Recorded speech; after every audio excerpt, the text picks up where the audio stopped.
Hello students, apical classes के YouTube channel में मैं अमित सर आपका फिर से एक बार स्वागत करता हूं।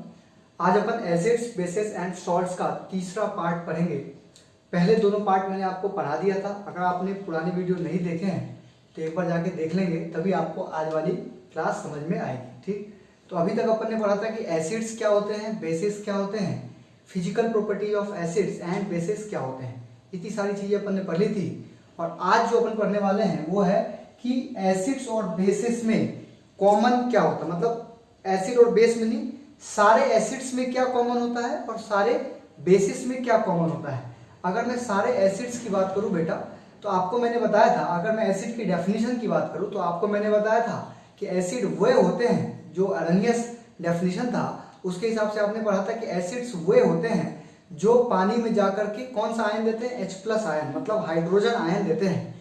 और बेसिस वो होते हैं जो पानी में जाके कौन सा आयन देते हैं बेटा, OH- आयन या हाइड्रोक्साइड, जिसको अपन हाइड्रोक्सिल आयन भी कहते हैं, वो देते हैं। ठीक, तो याद रखेंगे कि जितने भी एसिड होते हैं बेटा, वो सब के सब पानी में जाके कौन सा आयन देते हैं, H+ आयन देते हैं। तो यही कॉमन बातें हैं। जितने भी एसिड है सब में क्या कॉमन होगा कि वो पानी में जाके H+ आयन देता है। और जितने भी बेसिस होंगे उनपे क्या कॉमन है कि वो पानी में जाके OH- आयन देता है। यही एसिड्स में और बेसिस में मैं अलग अलग सेपरेट बात कर रहा हूँ कि एसिड्स में कॉमन क्या होते हैं, H+ और बेसिस में कॉमन क्या होते हैं बेटा, OH- आयन। ठीक है, अब एक चीज यहाँ पर समझेंगे आप, है ना। तो ये तो आप समझ गए कि सारे एसिड में, ऑल एसिड्स, है ना, contains H+ ion in solution. In solution अपन ऐसा बोल सकते हैं कि सॉल्यूशन में सारे एसिड H+ आयन देते हैं। और अगर मैं बेसिस की बात करूं बेटा, ऑल बेसिस जो हैं वो OH- आयन देते हैं सॉल्यूशन में। ठीक है, आप याद रखेंगे कि जितने भी बेसिस हैं वो सॉल्यूशन में OH- आयन देते हैं, और जितने भी एसिड है वो सॉल्यूशन में बेटा H+ आयन देते हैं। यही एसिड और बेस में कॉमन चीजें हैं। ठीक, अब एक चीज यहाँ पर पता करेंगे, एक चीज अपन समझेंगे यहाँ पर। जैसे कि मान लीजिए कि मीथेन है, ठीक, मीथेन, इसके पास भी तो हाइड्रोजन है, मीथेन के पास भी हाइड्रोजन है, C6H12O6, ये ग्लूकोज है, इसके पास भी हाइड्रोजन है। इसी तरीके से C2H5OH, ये इथाइल अल्कोहल है बेटा, ये क्या है, इथाइल अल्कोहल, इसके पास भी H है, इसके पास भी, ग्लूकोज के पास भी हाइड्रोजन है, मीथेन के पास भी हाइड्रोजन है। तो क्या मैं ये समझूं कि जिसके पास भी हाइड्रोजन होगा वो पानी में जाके हाइड्रोजन देगा और वो एसिड होगा? नहीं, ऐसा नहीं होता है। मतलब ऐसा नहीं है। जैसे कि आपने देखा था कि कोई भी एसिड है, जैसे HCl, जैसे H2SO4, जैसे HNO3, जैसे CH3, COOH, तो ये सब के सब क्या है, एसिड हैं। तो एसिड है तो इसमें हाइड्रोजन है, और हाइड्रोजन है तो ये पानी में जाके H+ आयन देता है।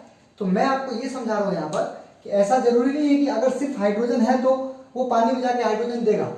मतलब एसिड जो होते हैं उसमें हाइड्रोजन होता भी है और वो पानी में जाके हाइड्रोजन आयन देता भी है। सॉरी, लेकिन और दूसरे सब्सटेंस ऐसे भी होते हैं जो कि एसिड तो नहीं होते, मतलब उसके पास हाइड्रोजन तो होते हैं लेकिन वो सॉल्यूशन में जाके H+ आयन नहीं देते हैं। मतलब एक चीज आप यहाँ पर समझेंगे कि सिर्फ हाइड्रोजन का होना ही एसिड का होना नहीं होता है। मतलब हाइड्रोजन होने से कोई एसिड नहीं होता है। अगर किसी के पास हाइड्रोजन है तो वो एक्वस सॉल्यूशन में जाकर, पानी में जाकर H+ आयन उसको देना होगा, तब जाके वो क्या कहलाएगा बेटा, एसिड कहलाएगा। ये बात आप समझ गए होंगे। ठीक है, इसके लिए एक एग्जाम्पल समझते हैं बेटा, एक एग्जाम्पल समझते हैं। मान लीजिए कि एक हमने वेसल लिया है, हमने एक वेसल लिया बेटा, आप देखिए ऐसा,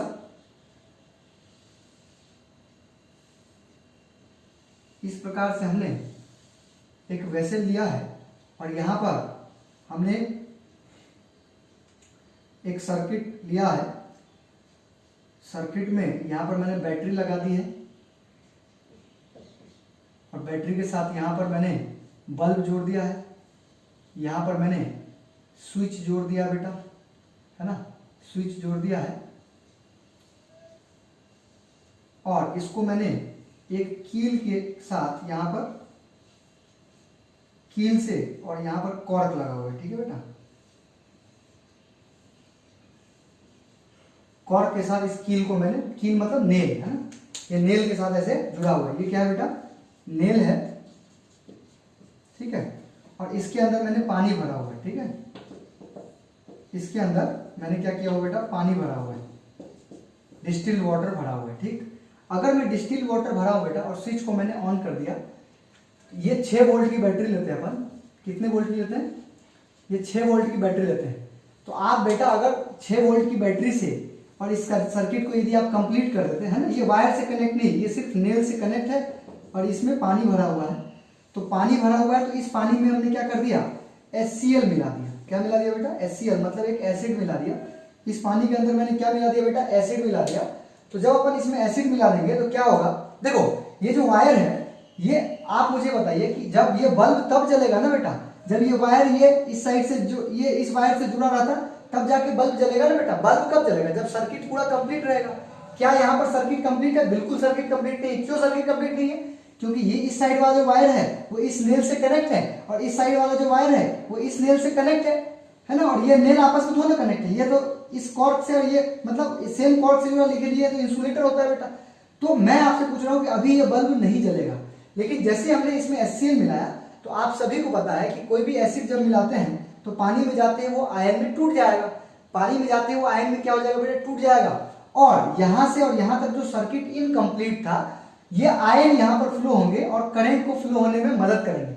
अभी तो ये आपस में कनेक्ट नहीं थे, लेकिन जैसे ही अपन ने इसमें HCl मिलाया तो क्या होगा कि यहाँ पर सर्किट कंप्लीट हो जाएगा। मतलब यहाँ आयन जो है, जो H+ आयन होंगे इसके अंदर, वो यहाँ से यहाँ ट्रेवल करके इस सर्किट को कंप्लीट कर देगा और ये बल्ब ग्लो करने लगेगा। इसका ये मतलब हुआ कि जब हम डिस्टिल्ड वाटर के अंदर यहाँ पर हमने किसी भी एसिड को मिलाया, चाहे वो HCl हो, चाहे वो HNO3 हो या H2SO4 हो, जैसे ही हमने किसी एसिड को मिलाया तो क्या हुआ, वो एसिड वो डिजोल्व कर गया और वहां पर आयनों में टूट गया। नॉट ओनली एसिड, यदि आप बेस को भी मिलाएंगे तो वो भी आयन में टूट जाएंगे और यही आयन यहाँ पर कैरियर का काम करता है और ये बल्ब ग्लो करने लगता है। अभी बल्ब ग्लो नहीं कर रहा था जब तक ये डिस्टिल्ड वाटर था। देखिए जैसे ही हमने कोई एसिड या बेस मिलाया तो एसिड और बेस मिलाएंगे तो क्या होगा कि वो एसिड और बेस इसमें जाके आयनों में टूट जाते हैं, पानी में जाके आयनों में टूट जाते हैं, है ना। अब आपको मैं एक एग्जांपल बता रहा हूँ कि मान लीजिए कि आपने HCl और HNO3 ये सब नहीं मिलाया या बेस नहीं मिलाया, आपने क्या किया, ग्लूकोज मिला दिया। सपोज कर लीजिए आपने ग्लूकोज मिला लिया, तो ग्लूकोज के पास भी हाइड्रोजन होते हैं। अभी अभी आपने फार्मूला देखा था, ग्लूकोज का फार्मूला क्या होता है, C6H12O6। अगर मैंने इस पानी में ग्लूकोज मिला दिया और HCl नहीं मिलाया तो ये बल्ब जलेगा कि नहीं। थोड़ा सा अपने दिमाग की बत्ती जलाओ, क्या ये बल्ब अभी जलेगा, नहीं जलेगा। क्यों नहीं जलेगा, क्योंकि ये सर्किट कंप्लीट था क्या, नहीं, सर्किट कंप्लीट नहीं था। सर्किट कंप्लीट कैसे किया था अपन ने, HCl या कोई ऐसा चीज मिला के जो कि आयन में टूट जाए। लेकिन अगर मैं ग्लूकोज मिलाऊं या अल्कोहल मिलाऊं तो आयनों में नहीं टूटेगा, और आयनों में नहीं टूटेगा तो वहां पर सर्किट कंप्लीट नहीं होगा। और अगर सर्किट कंप्लीट नहीं होगा तो बेटा बल्ब ग्लो नहीं करेगा। तो इससे भी ये साबित होता है कि जो जितने भी एसिड होते हैं वो भी पानी में जाके आयोनाइज हो जाते हैं, और जितने भी बेस होते हैं वो भी पानी में जाके आयोनाइज हो जाते हैं। तो इससे ये साबित होता है कि एसिड्स और बेसेस जो होते हैं वो पानी में जाके गुड कंडक्टर ऑफ इलेक्ट्रिसिटी होते हैं। ये पॉइंट आपको समझ में आ गया होगा। देखो आज मैं 2 टॉपिक आपको बता दिया। पहला पॉइंट तो ये बता दिया कि what do all acids and all bases have in common, मतलब सारे एसिड जो होते हैं उसमें क्या कॉमन होते हैं बेटा, H+ आयन, और जितने भी बेसेस होते हैं उसमें क्या कॉमन होते हैं, OH- आयन, ठीक। और उसके लिए मैंने एक एग्जांपल के जरिए आपको बताने की कोशिश की है, ठीक। ये आप लोग समझ गए होंगे। तो अब अपन आगे की बात करेंगे। चलिए ये पॉइंट तो हो गया। अब आप मुझे एक बात बताओ कि हम ये कैसे समझेंगे कि कोई एसिड कितना स्ट्रांग है या कितना वीक है, ठीक। अब मान लीजिए कि हमारे पास HCl है, ठीक है बेटा, ध्यान से सुनना। मान लीजिए HCl है तो HCl स्ट्रांग एसिड होता है, जो HNO3 होता है वो भी स्ट्रांग एसिड होता है, लेकिन एसिटिक एसिड जो होता है वो वीक एसिड होता है बेटा, ठीक। तो याद रखेंगे कि अगर कोई स्ट्रांग एसिड होगा और उसको आप अगर पानी में मिलाएंगे तो वो ज्यादा से ज्यादा H+ आयन में डिजोल्व हो जाएगा। मतलब जो स्ट्रांग एसिड्स होते हैं वो ज्यादा हाइड्रोजन आयन देते हैं एक्वस सॉल्यूशन में। इसी तरीके जो स्ट्रांग बेस होते हैं बेटा वो ज्यादा OH- आयन देते हैं सॉल्यूशन के अंदर, ठीक। और जो वीक बेस होंगे वो कम OH- देंगे। इसी तरीके से जो वीक एसिड होंगे वो कम H+ आयन देते हैं। तो ये पॉइंट आप समझ गए होंगे। जो स्ट्रॉन्ग एसिड होते हैं वो ज्यादा से ज्यादा H प्लस आयन देंगे, जो वीक एसिड होते हैं वो कम H प्लस आयन देंगे, जो स्ट्रॉन्ग बेस होंगे वो ज्यादा से ज्यादा OH माइनस आयन देंगे, कहां पर, पानी में, और जो वीक बेस होंगे वो कम OH माइनस आयन देंगे। चलिए एक एग्जांपल समझते हैं। यहाँ पर मान लीजिए कि एक बीकर के अंदर हमने पानी लिया है ना, मतलब पहले तो हमने कंसंट्रेटेड एसिड लिया। कंसंट्रेटेड एसिड मतलब समझ रहे हो, कंसंट्रेटेड एसिड का मतलब है कि उसमें पानी की मात्रा जो है बहुत कम है, ज्यादा क्या है, एसिड है। तो अगर कंसंट्रेटेड एसिड है तो वो उसको अगर पानी में मिलाएंगे तो वो ज्यादा हाइड्रोजन आयन देगा। लेकिन अगर आप उस कंसंट्रेटेड एसिड में धीरे धीरे पानी मिलाएंगे, मैंने आपको डाइल्यूशन बताया था, जो पिछले वीडियोस आप देखेंगे उसमें आपको समझ में आएगा। डाइल्यूशन एक प्रोसेस जिसमें अपन पानी मिलाते हैं एसिड के अंदर। तो जब अपन एसिड के अंदर पानी मिलाएंगे या फिर एसिड को पानी में मिलाएंगे तो डाइल्यूशन होता है, और जब डाइल्यूशन होगा तो डाइल्यूशन करने से H प्लस आयन कंसंट्रेशन क्या हो जाता है बेटा, कम हो जाता है। अगर हम एसिड के अंदर पानी मिलाएंगे या पानी के अंदर एसिड मिलाएंगे तो जो हाइड्रोजन आयन कंसंट्रेशन है, मतलब हाइड्रोजन आयन है, वो कम हो जाएगा। ये पॉइंट आप समझ गए होंगे। तो एक चीज यहां से अपन ने देखा कि कैसे हम समझेंगे कि स्ट्रॉन्ग एसिड है, कैसे समझेंगे स्ट्रॉन्ग बेस है। तो ये पॉइंट आपने समझ लिया। एक टॉपिक होता है यहाँ पर यूनिवर्सल इंडिकेटर। क्या होता है बेटा, यूनिवर्सल इंडिकेटर। बेटा ये जो यूनिवर्सल इंडिकेटर होते हैं ये अलग अलग कई सारे इंडिकेटरों से मिलकर, मतलब मिक्सचर ऑफ इंडिकेटर्स होते हैं, ये अलग अलग कई सारे इंडिकेटर से मिलकर बना होता है। और ये मतलब अभी तक जो अपन ने इंडिकेटर पढ़ा था, मैंने आपको पिछले वीडियो में बताया था इंडिकेटर्स, तो उस इंडिकेटर्स में अपन क्या पढ़ते थे कि कोई कौन एसिड है कौन बेस है इसका पता लगाते थे, या तो उसके कलर चेंज के कारण या फिर अपन उसके स्मेल चेंज के कारण अपन पता लगाते थे कि कौन सा एसिड है और कौन सा बेस है। अब हम यूनिवर्सल इंडिकेटर, मैंने आपको क्या बोला कि बहुत सारे इंडिकेटर को मिला के यूनिवर्सल इंडिकेटर बनाया जाता है। और एसिड बेस का तो पता लगाते ही है, साथ ही साथ हमें यह भी पता चलेगा, यूनिवर्सल इंडिकेटर से हमें यह भी पता चलता है बेटा कि कौन, मतलब एसिड तो है, कौन सा वीक एसिड है, कौन सा स्ट्रॉन्ग एसिड है ना, मतलब स्ट्रॉन्ग एसिड का पता, वीक एसिड का पता, ये सारी चीजें पता लग जाती है किससे, यूनिवर्सल इंडिकेटर से, कलर चेंज कर करके। अगर कोई स्ट्रॉन्ग एसिड होगा तो उसका कलर स्पेसिफिक कलर आएगा, फिर वीक एसिड का कलर, मतलब हर एक एसिड का अपना एक कलर देगा, और वो यूनिवर्सल इंडिकेटर होता है। याद रहेगा, आप पहली पॉइंट मैंने क्या बताया आपको, पहला पॉइंट क्या बताया मैंने आपको कि यूनिवर्सल इंडिकेटर जो होते हैं वो मिक्सचर ऑफ इंडिकेटर्स होते हैं, और इससे हम एसिड्स जो होते हैं, स्ट्रॉन्ग एसिड्स कौन है, वीक एसिड्स कौन है, उसका पता लगाते हैं, या स्ट्रॉन्ग बेस कौन है और वीक बेस कौन है, हम इसका पता लगाते हैं। तो ये होते हैं आपके यूनिवर्सल इंडिकेटर्स, है ना। आप याद रखेंगे ये मिक्सचर ऑफ इंडिकेटर्स होते हैं, है ना, मिक्सचर ऑफ सेवरल इंडिकेटर्स, ये कई सारे इंडिकेटर्स का मिक्सचर होता है बेटा, है ना, याद रखेंगे ये कई सारे इंडिकेटर्स का मिक्सचर होता है, और इससे हम एसिड्स का या बेसिस का हम क्या कर देते हैं, अलग अलग एसिड्स और बेसिस का कलर पता करते हैं। ठीक है, कलर, अलग अलग एसिड्स का हमें कलर, मतलब इससे ये समझिए, आप ऐसे समझिए कि कौन सा एसिड स्ट्रॉन्ग है, कौन सा एसिड वीक है, इसका पता अपन करते हैं, है ना। Strong acid and weak acid, इसी तरीके से strong base and weak base, ये सब कुछ पता चल जाता है अपने को किसे, यूनिवर्सल इंडिकेटर से। कैसे पता चलेगा, तो मैं आपको बता रहा हूं। देखो स्ट्रॉन्ग एसिड जो होगा वो ज्यादा से ज्यादा H प्लस आयन देगा, और अगर ज्यादा से ज्यादा H प्लस आयन देगा तो ये डिटेक्ट कर लेगा कलर के हिसाब से, ज्यादा H प्लस आयन देगा, मतलब हाइड्रोजन आयन कंसंट्रेशन अगर ज्यादा रहेगा, पानी में अगर हाइड्रोजन आयन का कंसंट्रेशन ज्यादा है तो यूनिवर्सल इंडिकेटर कलर चेंज करके और बता देगा कि ये ज्यादा, मतलब स्ट्रॉन्ग एसिड है या वीक एसिड है, स्ट्रॉन्ग बेस है या वीक बेस है। ठीक है बेटा, तो ये मैंने आपको बात करी अभी किसकी, यूनिवर्सल इंडिकेटर्स की। किसकी, मैंने अभी आपको बात बताई किसकी, यूनिवर्सल इंडिकेटर्स की। ठीक है, चलिए नेक्स्ट टॉपिक पे आते हैं बेटा। जो नेक्स्ट टॉपिक पे आते हैं वो क्या है, वो है पीएच स्केल। पीएच स्केल की बात करेंगे बेटा। अगला जो टॉपिक है बेटा वो क्या है, पीएच स्केल। अब ये पीएच स्केल क्या है बेटा वो समझते हैं। यहां पर याद रखेंगे कि ये जो पीएच है, पीएच का मतलब यहां जो पी है, पी स्टैंड्स फॉर पोटेंज, जो कि एक जर्मन वर्ड है ना, और इसका मतलब होता है पावर, है ना। पोटेंज का मतलब क्या होता है बेटा, पावर। पोटेंज मतलब क्या होता है बेटा, पावर। और पीएच का मतलब पावर ऑफ हाइड्रोजन या पोटेंज ऑफ हाइड्रोजन, मतलब hydrogen ion, potenz of hydrogen ion या फिर पावर ऑफ हाइड्रोजन आयन। ठीक है, याद रखेंगे जितना ज्यादा हाइड्रोजन आयन का कंसंट्रेशन होगा वो उतना अच्छा एसिड होगा और उसका पीएच उतना कम होगा। आप लोग याद रखेंगे कि स्ट्रॉन्ग एसिड का मतलब हुआ कि एक्वस सॉल्यूशन में,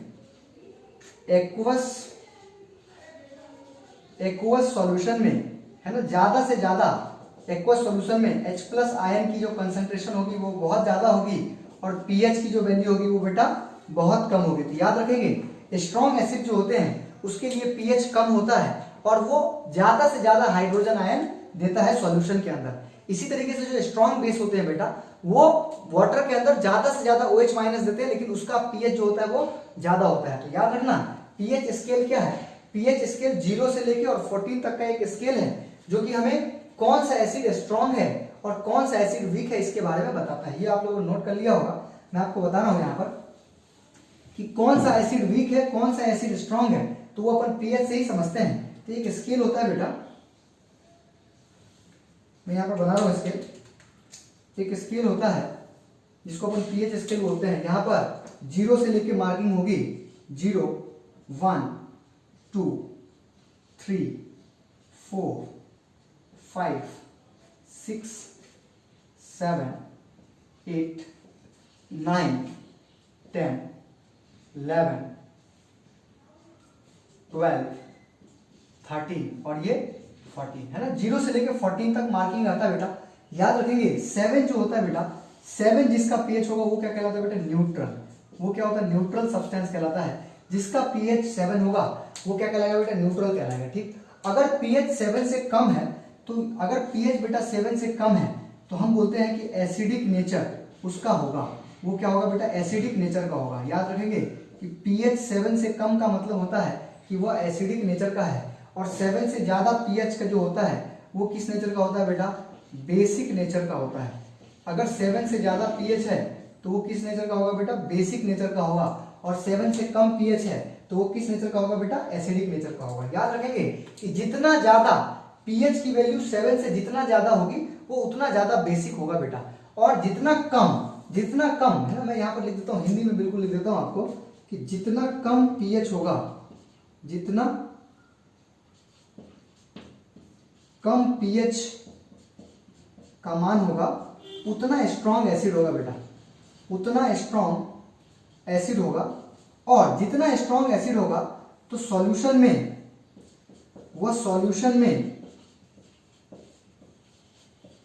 उतना अधिक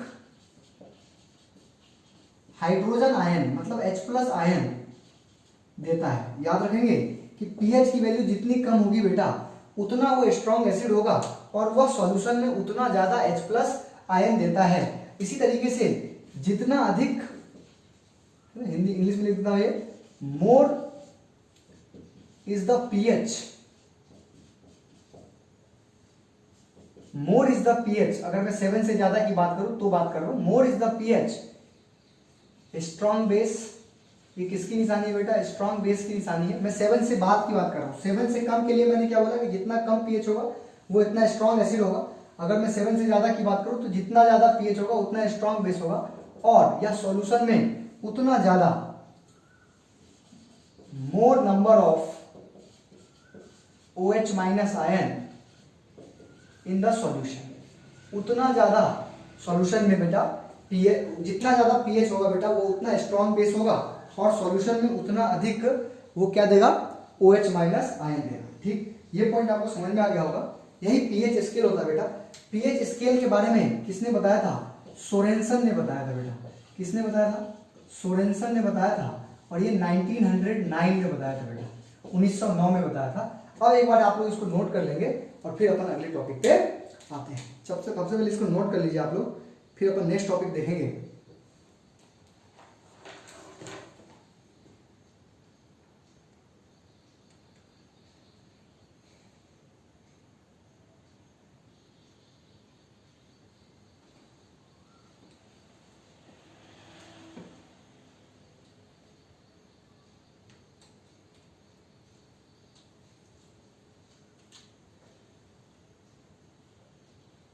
चलिए बेटा, ये आप लोगों ने नोट कर लिया पीएच स्केल। मैंने आपको पीएच के बारे में क्या क्या बताया, देखो यूनिवर्सल इंडिकेटर की मदद से ही, यूनिवर्सल इंडिकेटर की मदद से ही हम पता करते हैं कि कौन सा स्ट्रॉन्ग एसिड है, कौन सा वीक एसिड है, इसी तरीके से कौन सा स्ट्रॉन्ग बेस है और कौन सा वीक बेस है। तो उसी के आधार पर यह स्केल है ना। जो स्ट्रॉन्ग, याद रखेंगे कि जितना कम पीएच की वैल्यू जितनी कम होगी उतना ज्यादा H+ आयन देगा, मतलब वो उतना अच्छा एसिड होगा। और पीएच की वैल्यू जितनी ज्यादा होगी इससे तो उतना अच्छा वो बेस होगा, उतना स्ट्रॉन्ग बेस होगा और वो उतना अच्छा OH- आयन देगा सॉल्यूशन के अंदर। ठीक है, तो ये पॉइंट हो गया पीएच स्केल का।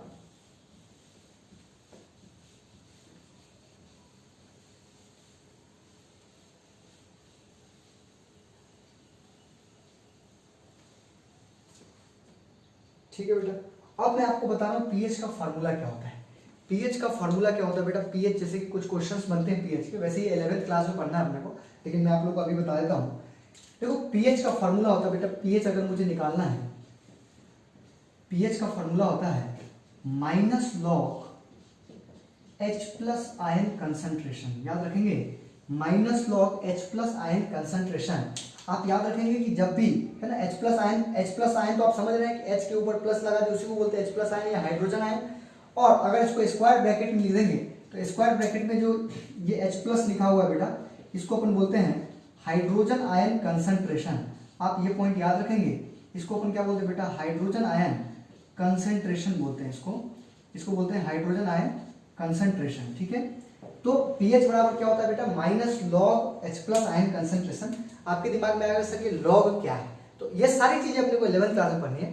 थोड़ा सा आप बस याद रखेंगे इसको लॉग बोलते हैं। ठीक, कुछ प्रॉपर्टीज होती है लॉग की, वो आप लोग याद रखेंगे।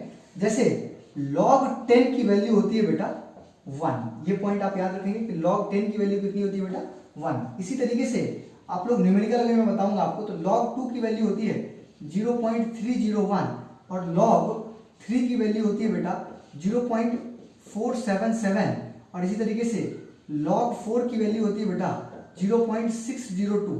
तो ये तीनों पॉइंट भी याद रखेंगे। देखो 4 वैल्यू याद कर ली, log 10 की वैल्यू कितनी होती है 1, log 2 की वैल्यू कितनी होती है बेटा 0.301, log 3 की वैल्यू होती है 0.477 और log 4 की वैल्यू होती है बेटा 0.602।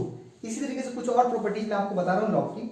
जैसे आप याद रखेंगे कि कहीं पर लिखा हुआ log m into n, suppose करो कहीं पर लिखा है log m इंटू एन, तो इसको अपन लिखते हैं log m और प्लस log n। ये log की प्रॉपर्टी होती है ना। थोड़ा आप लोगों के लिए पहली बार है log, तो आप लोगों को कम समझ में आएगा बेटा, लेकिन फिर भी आप समझिए कि log कुछ होता होगा है ना। जैसे log 10 की वैल्यू 1 होती है, क्योंकि ये सब आगे क्लास में पढ़ना, फिर भी मैं आपको बता रहा हूँ। log 2 की वैल्यू कितनी होती है बेटा 0.301, log 3 की वैल्यू कितनी होती है 0.477, log 4 की वैल्यू होती है 0.602। ठीक है, इस तरीके से log m इंटू एन क्या होता है बेटा log m plus log n। इसी तरीके से अगर log m अपॉन n आ जाए तो इसको अपन क्या लिख देंगे log m और माइनस log n लिख देंगे।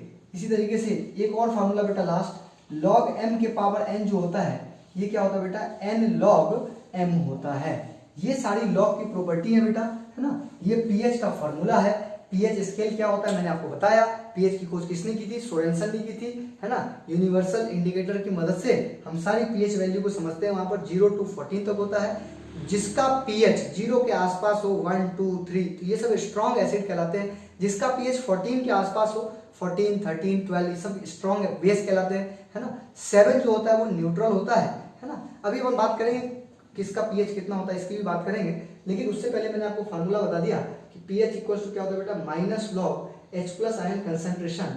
और ये जो लिखा गया है H+ को स्क्वायर ब्रैकेट में लिखा है अपन ने, उसी को अपन बोलते हैं हाइड्रोजन आयन कंसंट्रेशन। ठीक, और ये कुछ फार्मूले आपको मैंने बताया कि log 10 की वैल्यू होती है 1, log 2 की वैल्यू होती है 0.301, log 3 की वैल्यू होती है 0.477, log 4 की वैल्यू होती है 0.602। अगर आपको समझ में आ रहा होगा ये जो फार्मूला है ना बेटा log m के पावर n, उसी से log 4 की वैल्यू हम निकालते हैं। देखो log 4 की वैल्यू कैसे निकालते हैं, log 4 की वैल्यू कैसे निकालते हैं वो देखिए। log 4 को आप log 2 के पावर 2 लिख सकते हैं क्या, बोलो यस, आप लिख सकते हैं कि नहीं। log 4 को आप log 2 के पावर 2 लिख सकते हैं कि नहीं।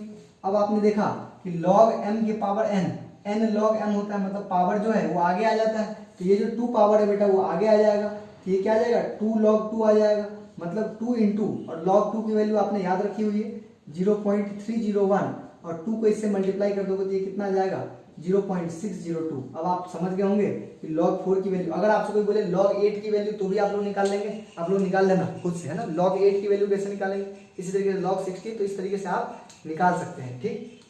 चलिए, तो ये तो बात हो गई बेटा कुछ फॉर्मूले की, इसको जल्दी से आप लोग नोट कर लीजिए। उसके बाद कुछ क्वेश्चंस करते हैं अपन, इसके बाद कुछ क्वेश्चंस करेंगे पीएच से रिलेटेड, कुछ क्वेश्चंस करेंगे बेटा पीएच से रिलेटेड। इसको मिटा देते हैं, जल्दी आप लोग नोट कर लीजिए, फिर मैं इसको मिटाऊंगा।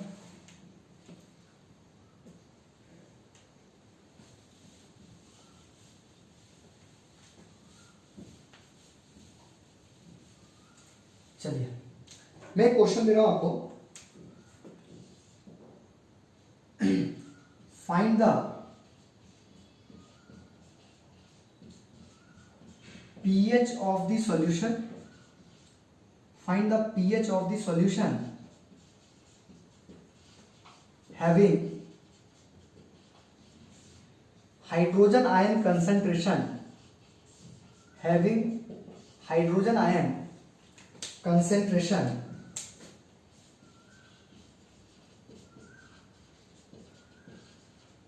10 to the power -3 m। अब ये m क्या है बेटा, तो याद रखेंगे m जो है यहाँ पर मोलार बोलेंगे, और ये यूनिट होती है कंसंट्रेशन की, ये भी याद रखेंगे आपको। चलिए, इसको कैसे सॉल्व करेंगे बेटा, मैं बता रहा हूँ, चूंकि पहला क्वेश्चन है तो मैं बता रहा हूँ आप लोगों को। देखो, इसका जो आंसर होगा बेटा वो कैसे लिखेंगे, आप सबने देखा कि पीएच का फॉर्मूला क्या होता है बेटा, -log H+ आयन कंसंट्रेशन, ठीक है। और गिवन क्या दिया हुआ है क्वेश्चन में, गिवन डेटा क्या दिया हुआ है बेटा, H+ आयन कंसंट्रेशन दिया हुआ है ना। H+ आयन कंसंट्रेशन दिया हुआ है, कितना दिया हुआ है, 10 to the power -3 m दिया हुआ है ना। अब आप क्या करेंगे यहाँ पर कि माइनस लॉग और H+ आयन कंसंट्रेशन कितना दिया हुआ बेटा, 10 to the power -3 दिया हुआ है, ठीक है। अब आपने एक फॉर्मूला लगा दिया यहाँ पर, log m के power n equals to n log m होता है बेटा, क्या होता है, n log m, log m के पावर n बराबर क्या होता है बेटा, n log m। तो आपने क्या किया, ये जो पावर है ये आगे आ जाएगा, तो एक तो माइनस पहले से था और ये -3 यहाँ आ जाएगा, और ये क्या बच जाएगा बेटा, log 10 बच जाएगा। और आप सभी जानते हैं कि log 10 की वैल्यू कितनी होती है बेटा, 1 होती है। तो आपने log 10 की वैल्यू माइनस माइनस कितना हो गया बेटा, +3, और log 10 की वैल्यू पुट कर दी 1, तो आंसर कितना आ गया बेटा, 3। मतलब पीएच की वैल्यू, उस सॉल्यूशन की पीएच की वैल्यू कितनी आ गई बेटा, 3।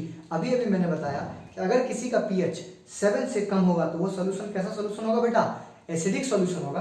तो आप जैसे ही pH 3 आया तो आप बोलेंगे जो अबव सॉल्यूशन है बेटा, अबव सॉल्यूशन इज एसिडिक, जो ऊपर का सॉल्यूशन है बेटा वो कौन सा है, एसिडिक है। कैसे समझ में आया आपको एसिडिक है, क्योंकि उसका pH कितना आया है, उसका pH आया बेटा 3। इसको जल्दी से आप लोग नोट कर लीजिए, फिर अपन एक और क्वेश्चन करेंगे।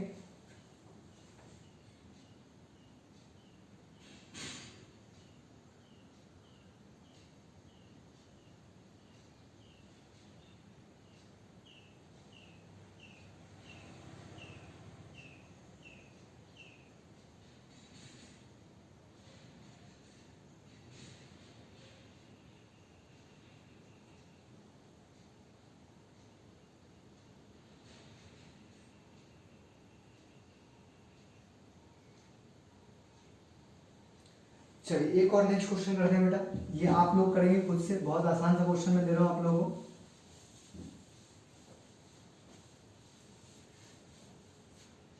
एक बहुत ही आसान सा क्वेश्चन दे रहा हूं, a solution has hydrogen ion concentration,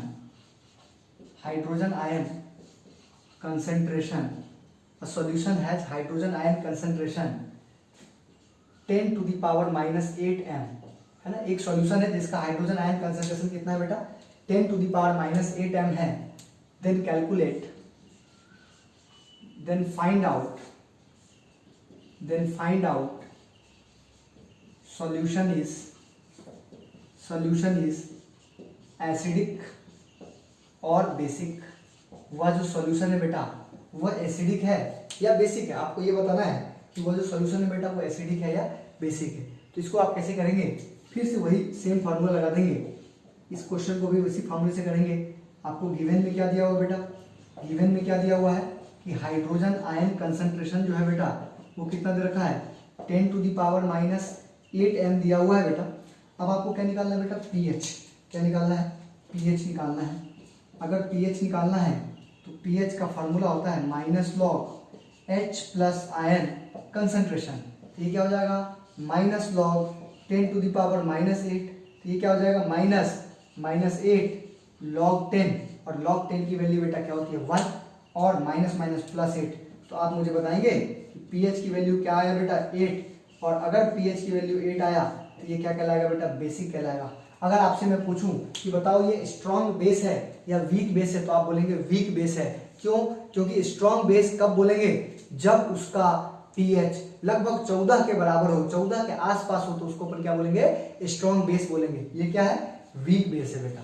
तो आप ये समझ गए होंगे, ये बेस का एक क्वेश्चन था।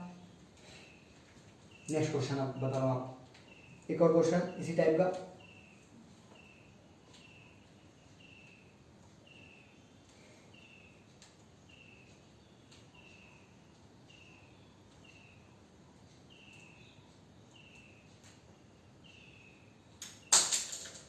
नेक्स्ट क्वेश्चन करते हैं बेटा।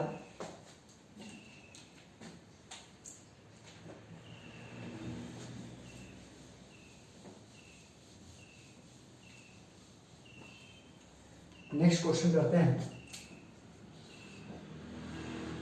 A solution has hydrogen ion concentration,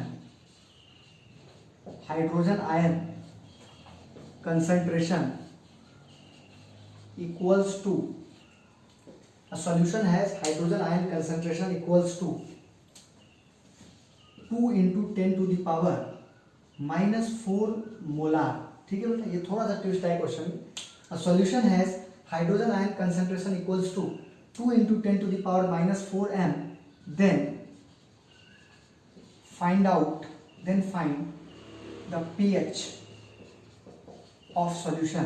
तो आपको pH निकालना है बेटा, ठीक है। इसको आप कैसे करेंगे, देखिए इस क्वेश्चन को करने के लिए सबसे पहले, बेटा सबसे पहले हम क्या करेंगे, गिवन लिखेंगे। गिवन दिया हुआ है बेटा, क्या दिया हुआ है गिवन, यहाँ पर हाइड्रोजन आयन का कंसंट्रेशन दिया हुआ है। मतलब हाइड्रोजन आयन कंसंट्रेशन कितना दिया हुआ बेटा, 2 into 10 to the power -4m। अब आप क्या करेंगे, अब आप निकालेंगे pH।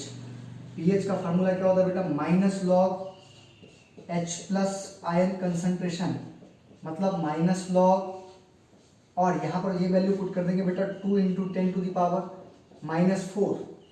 और जब आपने ये वैल्यू पुट करा तो आप देख रहे हैं इसका डायरेक्ट वैल्यू आप कैसे लिखेंगे, तो आपने फार्मूला लगा दिया बेटा। कौन सा फार्मूला लगा दिया, log m into n। क्या होता है बेटा, log m + log n।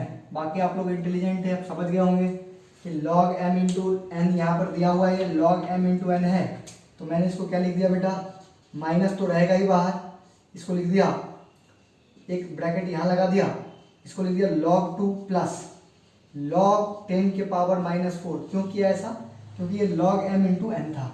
ये हो गया log m + log n हो गया ये। उसके बाद क्या करेंगे बेटा, माइनस का मल्टीप्लाई कर देंगे अंदर, ये क्या हो जाएगा बेटा, -log 2, और ये माइनस का मल्टीप्लाई कर देंगे तो -log 10 के पावर -4 इक्वल्स टू।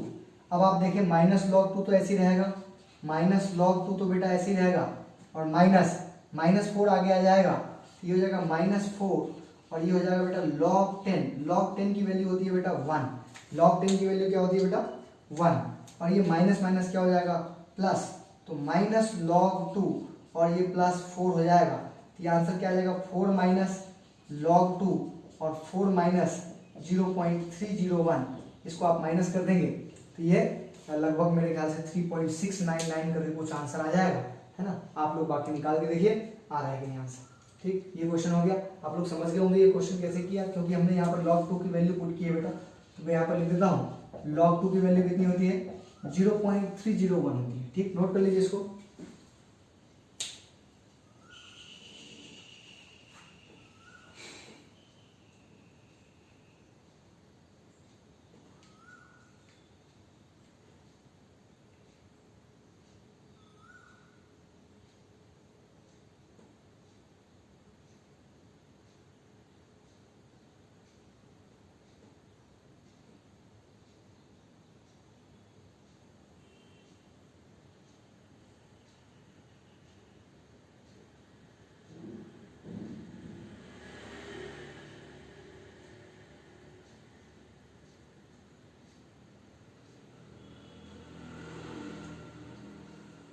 ठीक है बेटा। चलिए ये तो हो गया।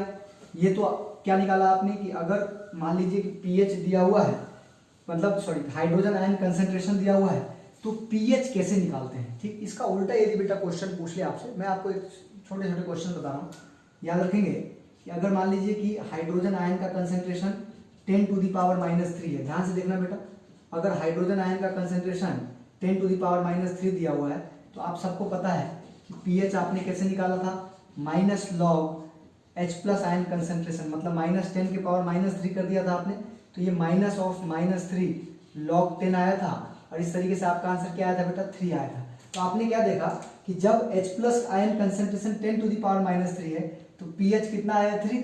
इसी तरीके से आप लोग थोड़ा हिंट करके बताएंगे, आप लोगों को समझ में आ जाएगा कि अगर H+ आयन 10⁻⁻4 m होगा बेटा, तो पीएच की वैल्यू क्या हो जाएगी बेटा, 4 हो जाएगी, है ना। इसी तरीके से अगर हाइड्रोजन आयन कंसंट्रेशन 10⁻⁻5 हो जाएगा बेटा, तो पीएच की वैल्यू कितनी हो जाएगी बेटा, 5 हो जाएगी। इसी तरीके से अगर हाइड्रोजन आयन कंसंट्रेशन मान लीजिए 10⁻6 m हो जाएगा, तो पीएच की वैल्यू कितनी हो जाएगी बेटा, 6। इसी तरीके से अगर हाइड्रोजन आयन कंसंट्रेशन 10⁻7 m हो जाएगा, तो पीएच की वैल्यू कितनी हो जाएगी बेटा, 7 हो जाएगी। मतलब अब आप लोग डायरेक्ट भी निकाल सकते हैं, अगर कभी भी हाइड्रोजन आयन कंसंट्रेशन 10 के पावर माइनस में दिया हो तो आप पीएच की वैल्यू डायरेक्ट लिख सकते हैं। और कभी आपको मान लीजिए उल्टा पूछ दिया, जैसे पीएच दे दिया आपको, आपसे पीएच दे दिया, मैं उल्टा एक क्वेश्चन पूछ रहा हूँ, पीएच की वैल्यू दे दिया बेटा 8 और आपसे पूछा कि बताओ हाइड्रोजन आयन कंसंट्रेशन कितना होगा, तो आप क्या बोलेंगे बेटा, 10⁻8 m बोलेंगे। ये आप समझ गए, उल्टा सीधा एक समान, सब कुछ आपको समझ में आ गया बेटा। जब आपको हाइड्रोजन आयन कंसंट्रेशन देगा तो पीएच कैसे निकालते हैं, और जब आपको पीएच देगा तो हाइड्रोजन आयन कंसंट्रेशन कैसे निकालते हैं। ठीक है, और भी डिटेल में 11th क्लास में है ना, तो वहां पर मैं पढ़ाऊंगा आपको, तो और डिटेल में आपको समझ में आ गया। यहाँ तो बहुत छोटी छोटी बातें हैं, तो जिसको अपन ने याद करने के तरीके से और ट्रिक के तरीके से इसको याद रख लिया, आप इसको भी नोट कर लीजिए। और फिर अपन अगले टॉपिक पे आते हैं।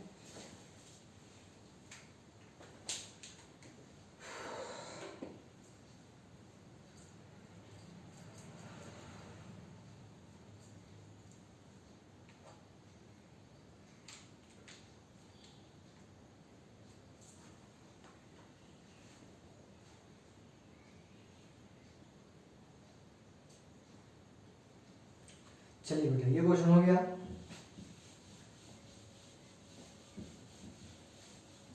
मैं नेक्स्ट क्वेश्चन की ओर बढ़ता हूं बेटा। ये क्वेश्चन दिया हुआ है कि 5 solutions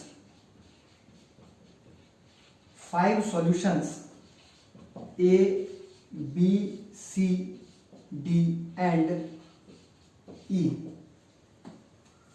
when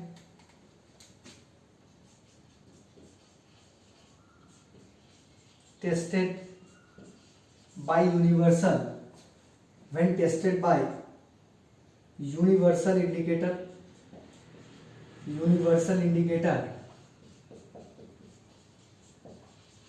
then its pH shows 4, 1, 11, 7, 9 respectively, है ना। मान लीजिए 5 सॉल्यूशन है बेटा, A, B, C, D और E, उसको यूनिवर्सल इंडिकेटर के द्वारा चेक किया गया, तो उसका जो पीएच शो हुआ वो कितना हुआ, एक का हुआ 4, एक का हुआ 1, एक का हुआ 11, एक का हुआ 7, एक का हुआ 9। मतलब A का पीएच कितना था 4, B का पीएच कितना था 1, C का पीएच कितना था 11, D का पीएच कितना था 7 और E का पीएच कितना था 9। तो आपको बताना है देन विच सॉल्यूशन इज, तो कौन सा सॉल्यूशन, पहला ऑप्शन है, सॉरी पहला क्वेश्चन है न्यूट्रल, पहला क्वेश्चन है कि न्यूट्रल कौन सा है। दूसरा क्वेश्चन है हाईली एसिडिक कौन सा है। तीसरा क्वेश्चन है हाईली बेसिक कौन सा है बेटा। इसी तरीके से चौथा क्वेश्चन है वीकली एसिडिक, और पांचवा एंड लास्ट क्वेश्चन है बेटा वीकली बेसिक। इन सारे क्वेश्चन के आंसर देने आपको। तो आप लोगों को देखो मैंने बताया था कि जो 7 होता है वो न्यूट्रल होता है, तो न्यूट्रल का आंसर तो आ गया। न्यूट्रल का आंसर कौन सा सॉल्यूशन, सॉल्यूशन देखो ये 7 का मतलब हुआ डी, तो सॉल्यूशन डी जो होगा बेटा, सॉल्यूशन डी जो होगा, मैं पूरा लिख देता हूं, सॉल्यूशन डी इज न्यूट्रल, है ना। सॉल्यूशन डी जो है वो क्या है बेटा, न्यूट्रल है, क्योंकि उसका पीएच कितना है बेटा, 7 है। ठीक, अब बोला हाईली एसिडिक, तो मैंने आपको बताया था कि जिसका पीएच जितना कम होता है वो उतना अच्छा एसिड होता है बेटा। तो इसमें सबसे कम पीएच किसका है, 1, तो सबसे कम पीएच है, तो ये मतलब बी, जो सॉल्यूशन बी है बेटा, वो सॉल्यूशन बी जो है वो क्या है बेटा, हाईली एसिडिक है। सॉल्यूशन बी जो है बेटा वो हाईली एसिडिक है।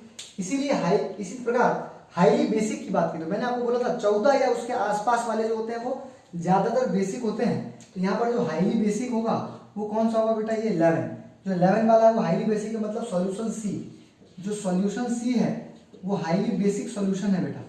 ठीक, इसी तरीके से आपसे पूछ रहा है वीकली एसिडिक, कम एसिडिक, तो मैंने आपको बताया तो 7 से कम वाले हैं वो एसिडिक है, ठीक है, और जो 0 या उसके आसपास है वो हाईली एसिडिक, और नहीं तो फिर 7 से कम है तो वो एसिडिक। तो 7 से कम, लेकिन 7 से कम 1 तो हो गया हाईली एसिडिक, तो क्या बचा 4, मतलब ए जो है वो वीकली एसिडिक है, सॉल्यूशन ए जो है वो वीकली एसिडिक है।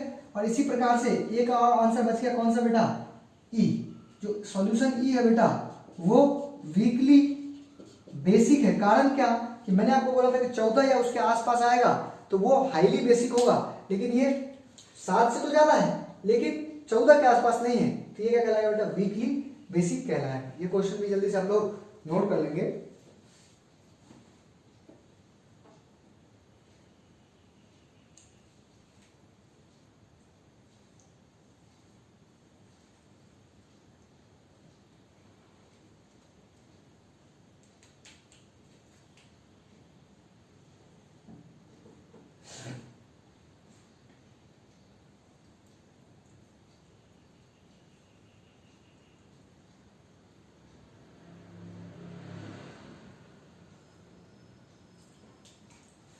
चलिए, ये तो हो गए बेटा कुछ क्वेश्चंस अपन ने कर लिए हैं पीएच के।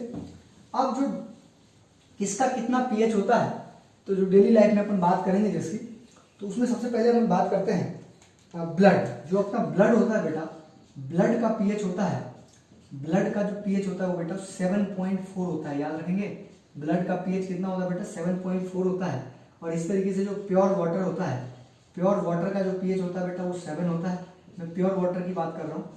प्योर वाटर का जो पीएच होता है बेटा वो कितना होता है, 7.0, मतलब 7 की बराबर, मतलब न्यूट्रल होता है प्योर वाटर, ठीक है।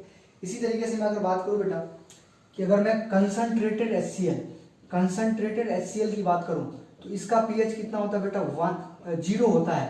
पीएच 0 का मतलब ये हाईली कंसंट्रेटेड, मतलब ये बहुत ही दमदार एसिड होता है कंसंट्रेटेड HCl। और इसी में थोड़ा सा पानी मिला देंगे, मतलब ज्यादा पानी मिला देंगे तो वो क्या कहलाएगा, डाइल्यूट HCl कहलाएगा बेटा। लेकिन HCl इतना ज्यादा खतरनाक एसिड होता है कि उसमें पानी मिलाने के बाद, मतलब डाइल्यूट करने के बाद भी उसका पीएच 1 के बराबर होता है, इसका पीएच 1 के आसपास होता है, मतलब अभी भी ये खतरनाक एसिड है, अभी भी ये स्ट्रॉन्ग एसिड है।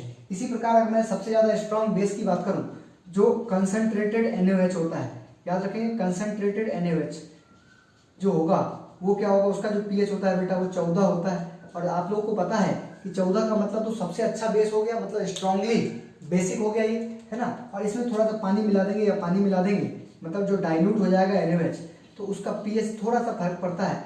और इसका पीएच 11 के आसपास, है ना, होता है ना, 13 के आसपास होता है। तो याद रखेंगे, ये मैंने आपको बताया कि कंसंट्रेटेड HCl और डाइल्यूट HCl का पीएच 0 और 1, और इसी तरीके से कंसंट्रेटेड NaOH और जो डाइल्यूट NaOH होता है उसका पीएच मैंने आपको बताया 14 और 13 होता है, ठीक। अगर आपको और भी कुछ एग्जांपल बताऊं, जैसे कि एक का पीएच कितना होता है बेटा, 7.8 होता है। एक का पीएच कितना होता है, 7.8। एक का पीएच कितना होता है बेटा, 7.8 होता है, ठीक है बेटा। एक का पीएच कितना होता है, 7.8 होता है। और जो सॉफ्ट ड्रिंक, जिसको अपन कोल्ड ड्रिंक भी बोल देते हैं, सॉफ्ट ड्रिंक का पीएच कितना होता है बेटा, 6 होता है। सॉफ्ट ड्रिंक का पीएच कितना होता है, 6 होता है। इसी तरीके से अगर मैं वॉशिंग सोडा की बात करूँ तो वॉशिंग सोडा जो होता है वो वॉशिंग सोडा जो होता है वो बेसिक इन नेचर होता है बेटा। वॉशिंग सोडा जो होता है वो बेसिक इन नेचर होता है इसका 9.0। कितना होता है बेटा वॉशिंग सोडा का 9.0। और जो आपका टूथपेस्ट होता है जिससे अपन ब्रश करते हैं उसका पीएच कितना होता है बेटा 8 होता है 8.0। तो और भी आप बहुत सारा अपने मन से भी याद रख सकते हैं, है ना, अलग अलग जगह से डेटा इकट्ठा करके आप भी याद कर लेना और भी बहुत सारा याद कर लेना। जो मेन थे वो मैंने आपको बता दिया कि ब्लड का पीएच बेटा 7.4 होता है, प्योर वाटर का पीएच कितना होता है बेटा 7.0 होता है, एक का पीएच 7.8 होता है, सॉफ्ट ड्रिंक का पीएच 6 होता है, टूथपेस्ट जो होता है बेटा टूथपेस्ट का जो पीएच होता है वो 8.0 होता है, वॉशिंग सोडा का पीएच 9.0 होता है। अगर मैं HCl है और HCl कंसंट्रेटेड HCl है तो उसका पीएच 0 या उसके आसपास होगा, और डाइल्यूट HCl मतलब उसमें पानी मिला देंगे तो अभी भी हमने डाइल्यूट कर दिया है लेकिन फिर भी उसका पीएच 1 है, मतलब HCl जो होता है बहुत ही खतरनाक बहुत ही स्ट्रॉन्ग एसिड होता है। इसी तरीके से मैं अगर बेस की बात करूँ बेटा, अगर मैं बेस की बात करूँ तो बेस में कंसंट्रेटेड NaOH का पीएच कितना होता है 14 और डाइल्यूट NaOH का कितना होता है बेटा 13 होता है। इसको आप लोग नोट कर लेंगे और जल्दी से अपन बढ़ते हैं अगले टॉपिक की ओर।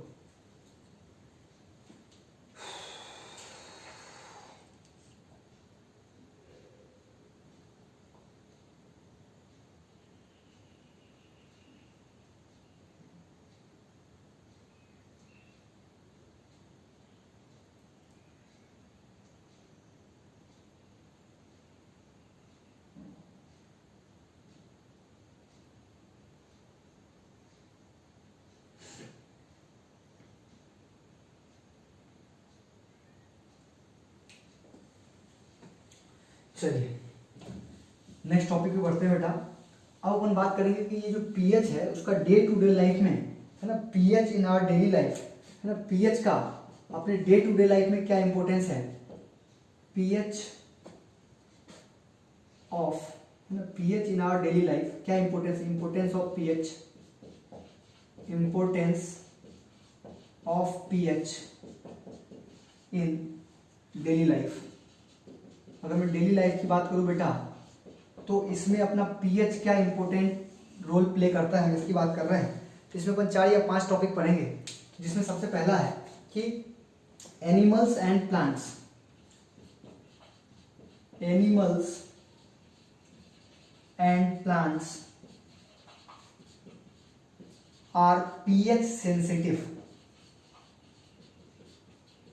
बस समझने वाली बात है, यहां पर समझेंगे कि एनिमल्स एंड प्लांट्स जो होते हैं, ये मैं आपसे पूछ रहा हूं क्या एनिमल्स और प्लांट्स जो होते हैं इसके भी इस पर भी पीएच का कोई फर्क पड़ता है या असर पड़ता है क्या। तो इसको आप समझिए, जैसे बिल्कुल पड़ता है ना, पीएच का जो असर है बिल्कुल ह्यूमन बीइंग पर भी पड़ता है, ह्यूमन बॉडी पर भी पड़ता है। अपना जो बॉडी है वो 7 से 7.8 के पीएच के रेंज में काम करता है। अगर इससे इसके अलावा कोई पीएच आ गया तो फिर अपन बीमार हो जाएंगे और अपना फंक्शन जो है, अपने शरीर का जो फंक्शन है वो सही से वर्क नहीं करेगा, मतलब अपने जो बॉडी पार्ट्स है वो सही से वर्क नहीं करेंगे। ठीक है, तो ये तो बात हो गई ह्यूमन की।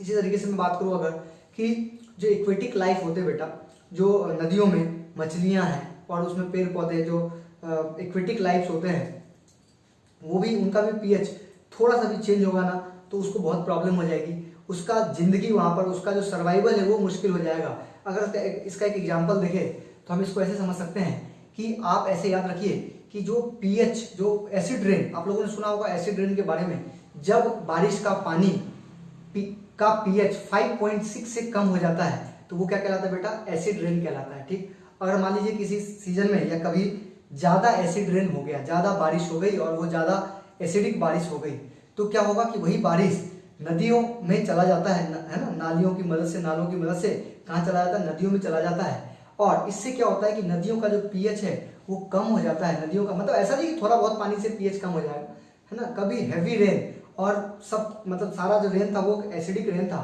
तो क्या होगा कि जो नदियों का पानी है वो एसिडिक हो जाएगा, और नदियों का पानी जब एसिडिक हो जाएगा तो जो सर्वाइवल है एक्वेटिक लाइफ का वो बहुत ही मुश्किल हो जाएगा, उनकी लाइफ डिफिकल्ट हो जाएगी, हो सकता है कि वो मर भी जाए, है ना, उनका सर्वाइवल मुश्किल हो जाता है। ये तो बात हो गई बेटा एनिमल्स की, है ना। आपने देखा कि आपका टॉपिक क्या था, animals and plants are pH sensitive, है ना। तो आपने देखा कि yes animals are pH sensitive, animals जो होते हैं वो पीएच सेंसिटिव होते हैं। अब हम बात करते हैं प्लांट्स की, तो याद रखेंगे जनरली ज्यादातर प्लांट्स जो होते हैं बेटा वो लगभग बेसिक मतलब न्यूट्रल लेवल पे ही वो ग्रो करते हैं। ज़्यादातर प्लांट्स जो है वो ऐसी मिट्टी में ग्रो करते हैं जहाँ का पीएच 7 के आसपास हो, ठीक। लेकिन किसी कारण से, हो सकता है वो एसिड रेन के कारण या किसी दूसरे कारण से, कभी कभी क्या होता है कि जो मिट्टी है या सॉइल है उसका पीएच कभी कम हो जाता है, मतलब वो एसिडिक हो जाता है, या फिर कभी 7 से ज़्यादा उसका पीएच हो जाता है तो वो बेसिक हो जाता है। और सपोज करो कि मुझे किसी पौधे के ग्रो करवाने के लिए हमें उसको बैलेंस करना है। मान लीजिए किसी सॉइल का पीएच हमने चेक किया तो उसका पीएच मान लीजिए 4.8 आ गया या 5 आ गया। अब हम क्या चाहते हैं कि कोई प्लांट वहाँ पर उगाना चाहते हैं, कोई प्लांट ग्रो करवाना चाहते हैं। तो प्लांट को ग्रो करवाने के लिए सपोज कीजिए कि हमें 7 उसका पीएच चाहिए, तो हम क्या करेंगे, उस एसिडिक मीडियम को न्यूट्रल करने की कोशिश करेंगे। और न्यूट्रल करने के लिए आप क्या करोगे, बेस मिलाओगे। एसिड को न्यूट्रल करने के लिए बेस मिलाओगे, और बेस को न्यूट्रल करने के लिए क्या मिलाओगे बेटा, एसिड मिलाओगे, है ना।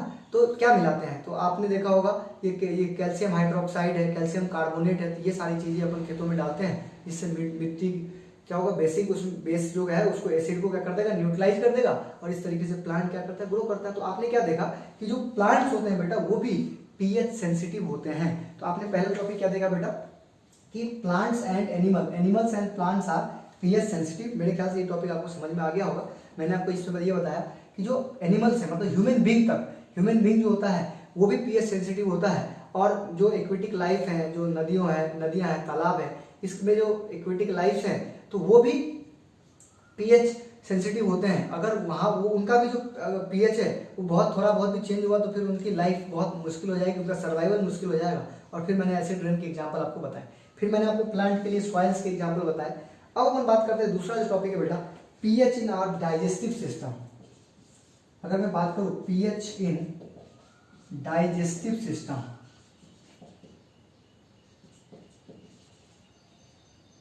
डाइजेस्टिव सिस्टम, आपको ये जानकर हैरानी होगी बेटा, अभी अभी अपन ने देखा कि ये जो हाइड्रोक्लोरिक एसिड होती है ये तो बहुत ही खतरनाक एसिड है ना। थोड़ा सा भी हाइड्रोक्लोरिक एसिड अगर आपके बॉडी के ऊपर, जब अपन प्रॉपर्टीज पढ़ रहे थे तो आपने देखा था कि स्किन के ऊपर जो स्ट्रॉन्ग एसिड गिरता है तो वो तो बहुत जला देता है वहाँ पर, है ना। वहाँ पर चमड़ी, वहाँ का जो आपका स्किन है, स्किन ही खा जाएगा वो, मतलब जल जाएगा।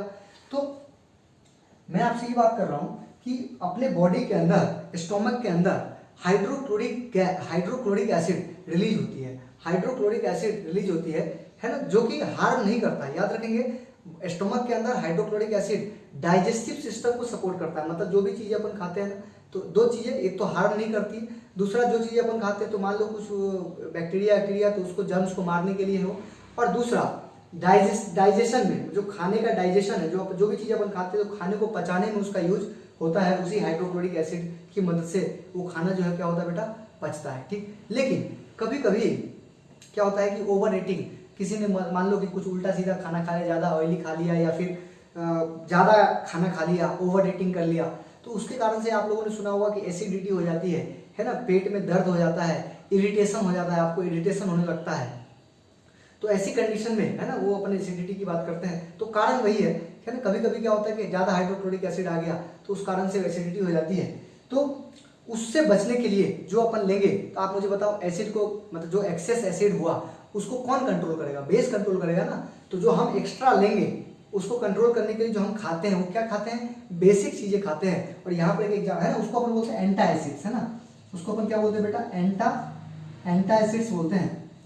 एंटा एसिड्स कब, जब मान लीजिए कि स्टोमक के अंदर एक्सेस एसिड प्रोड्यूस हो गया जिसके कारण से आपको एसिडिटी हो जाती है, जिसको हम क्या बोलते हैं, एक्सेस एसिड के कारण हम उसको बैलेंस करने के लिए बेस लेंगे, और जो रेमेडी लेते हैं वहां पर वही क्या कहलाता है, एंटा एसिड्स कहलाता है। और इसका एक एग्जाम्पल है बेटा मिल्क ऑफ मैग्नीशिया, आप याद रखेंगे, मिल्क ऑफ मैग्नीशिया इसका एक एग्जाम्पल है, किसको बोलते हैं, ये मैग्नीशियम हाइड्रोक्साइड को बोलते हैं बेटा। ये किसको बोलते हैं, मैग्नीशियम हाइड्रोक्साइड को बोलते हैं मिल्क ऑफ मैग्नीशिया, जो कि बेस नेचर का होता है, बेसिक नेचर का होता है, और जो एक्सेस एसिड को क्या कर देता है, कैंसल आउट कर देता है, न्यूट्रलाइज कर देता है, और जो आपको प्रॉब्लम थी वो सॉल्व हो जाती है, ठीक। तो ये दो टॉपिक मैंने आपको बता दिया। पहला बताया कि animals and plants are pH sensitive, और दूसरा क्या बताया मैंने बेटा आपको कि pH in our digestive system, pH in our digestive system. ठीक, अब हम तीसरे पॉइंट पे आते हैं बेटा।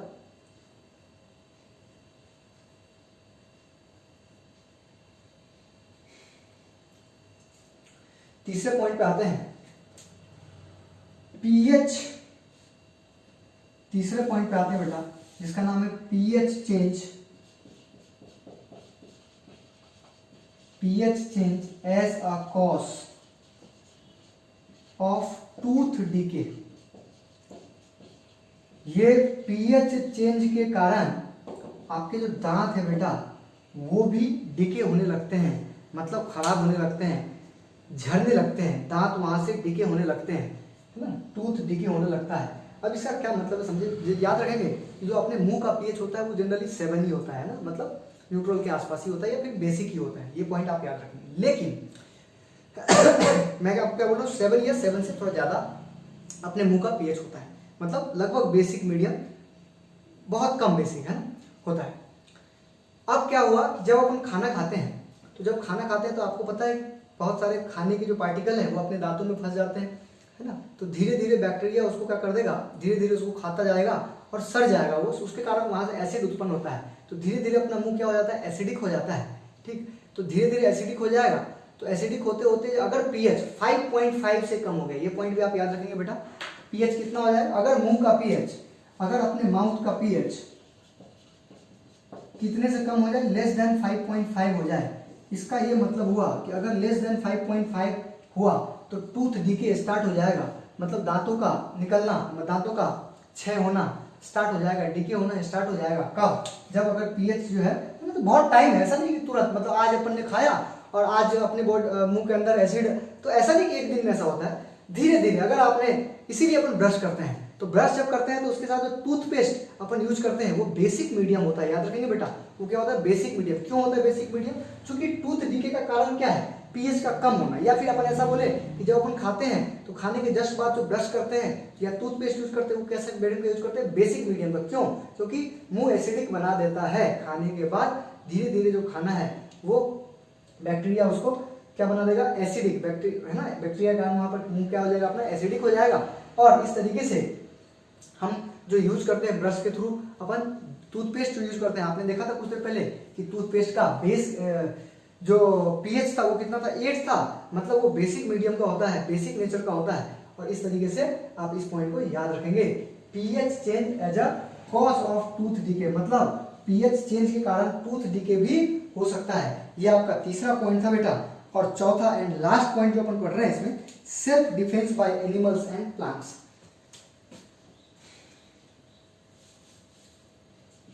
चौथा जो अपन पॉइंट पढ़ रहे हैं बेटा वो पढ़ रहे हैं self defence by animals and plants. ये बहुत इंपॉर्टेंट है बेटा, अब इसको समझते हैं। ये सेल्फ डिफेंस क्या है, एनिमल्स और प्लांट्स का याद होगा आपको, या फिर आपने देखा होगा जो मधुमक्खियां होती है जिसको अपन मधुबीज बोलते हैं, है ना, हनी बीज, जिसको अपन क्या बोलते हैं बेटा, हनी बी बोलते हैं। ये अगर आपके बॉडी पे आके बैठ के स्टिंग कर गया, है ना, काट लिया, जिसको अपन बोलते हैं काटना, ठीक है, काट लिया, तो अपने बॉडी के अंदर वो इंजेक्ट करता है मिथेनोइक एसिड, याद रखेंगे, मिथेनोइक एसिड इंजेक्ट करता है, जिसको अपन फॉर्मिक एसिड भी बोलते हैं बेटा। मिथेनोइक एसिड को ही हम क्या बोलते हैं बेटा, फॉर्मिक एसिड भी कहते हैं। तो जो हनी बी होता है बेटा, है ना, तो ये क्या है, सेल्फ डिफेंस ही तो है ना, वो आपके बॉडी पर आके, क्योंकि उसको क्या पता क्या हो रहा है, वो तो आप वो सेल्फ डिफेंस के चक्कर में, या आप उसको मारने के लिए जा रहे हैं तो जाके वो आपको काटता है, तो वो सेल्फ डिफेंस के चक्कर में वो आपके अंदर क्या इंजेक्ट कर देता है, मिथेनोइक एसिड या फॉर्मिक एसिड इंजेक्ट कर देता है। अब ये क्या है, एसिड है। अब जैसे ये एसिड अपने बॉडी के अंदर जाएगा, अपने स्किन के अंदर जाएगा, तो वहां पर आपको बर्निंग या फिर क्या बोलते हैं, इरिटेशन होगा, ठीक है बेटा। तो आप क्या करेंगे, वहां पर किसका लेप लगाएंगे, तो याद रखेंगे वहां पर अपन बेकिंग सोडा का पेस्ट लगाते हैं। तो बेकिंग सोडा जो होता है वो बेसिक नेचर का होता है, अभी भी आपने कुछ देर पहले देखा था। और बेसिक बेस और एसिड क्या कर देते हैं, एक दूसरे के इफेक्ट को न्यूट्रलाइज कर देते हैं। तो ऐसा तो नहीं कि बेकिंग सोडा लगाते ही आपको बिल्कुल आराम मिल जाएगा, लेकिन कुछ देर तक वो आप असर करने के बाद आपको आराम मिलना शुरू हो जाएगा। कारण आप समझ गए होंगे कि जो ये हनी बी था उसने अपने बॉडी के अंदर एसिड मतलब फॉर्मिक एसिड इंजेक्ट करा था, ठीक है ना, ये पॉइंट आप समझ गए। अब बात करते हैं सर, ये तो बात हो गई, चलिए एनिमल तो हम समझ गए, अब हम प्लांट की बात करते हैं। तो देखो भाई, कुछ जंगली पौधे होते हैं, वाइल्ड प्लांट्स होते हैं, है ना। जैसे एक प्लांट का नाम मैं यहाँ पे लिख रहा हूँ, नेटल। नेटल एक प्लांट होता है, सेम जैसा आपने इसके बारे में पढ़ा ना, ये वैसे उसकी जो पत्तियां होती है वो नुकीली होती है, और जैसे आप उसके टच में जाएंगे, थोड़ा सा भी टच करेंगे तो वो आपके अंदर फिर से इंजेक्ट कर देगा क्या, मिथेनोइक एसिड, ये सेम यही फॉर्मिक एसिड इंजेक्ट कर देगा बेटा। और ये इंजेक्ट जब करता है बेटा तो फिर अपने को बेस वहां पर रगड़ना पड़ेगा, रब करना पड़ेगा, तो फिर बेस के बदले अपन क्या लेते हैं, वो मिथेनोइक एसिड को बैलेंस करने के लिए वहां पर फिर से हम जो बेकिंग सोडा मैंने आपको बताया उसको रब कर देंगे, तो फिर आपको वहां पर दर्द नहीं होगा या इरिटेशन नहीं होगा, ठीक है, या बर्न नहीं करेगा, ठीक है। तो ये आपने देखा self defence by animals and plants. अच्छा, एक बात और याद रखेंगे कि इसको बैलेंस करने के लिए बेकिंग सोडा के अलावा एक और पौधा होता है, वही जंगली पौधा ही होता है, जहां पर ये नेटल पाया जाता है वहीं पर वो भी पाया जाता है ना। तो उस पौधे का अगर पत्ती, उस प्लांट की पत्ती अगर आप वहां पर रब कर देंगे तो जिसको अपन डॉक बोलते हैं, डॉक डी उसी के डॉक प्लांट, तो उसकी पत्ती अगर आप रब कर देंगे तो वो आपको, चूंकि वो बेसिक मीडियम का होता है, तो वो इसके इफेक्ट को क्या कर देता है, कैंसिल आउट कर देता है। तो आज की क्लास में अपने पीएच के बारे में पूरे डिटेल में पढ़ा है। उम्मीद है कि आपको ये वीडियो समझ में आया होगा, है ना। और अपने दोस्तों के साथ शेयर कीजिए। अगर आपने पुराना वीडियो नहीं देखा है तो वो वीडियो भी देखिए, ठीक है। बहुत सारे डाउट्स आएंगे आपको इस चैप्टर में, तो आप कॉल कीजिए, मैसेज कीजिए, जैसा कि आप हमेशा फ़ोन करके पूछते हैं, मैसेज करके पूछते हैं, तो आप फिर से मैसेज कॉल कीजिए, जो भी डाउट आता है पूछिए, ठीक है। और फिर मिलते हैं अपन नेक्स्ट वीडियो में। Thank you.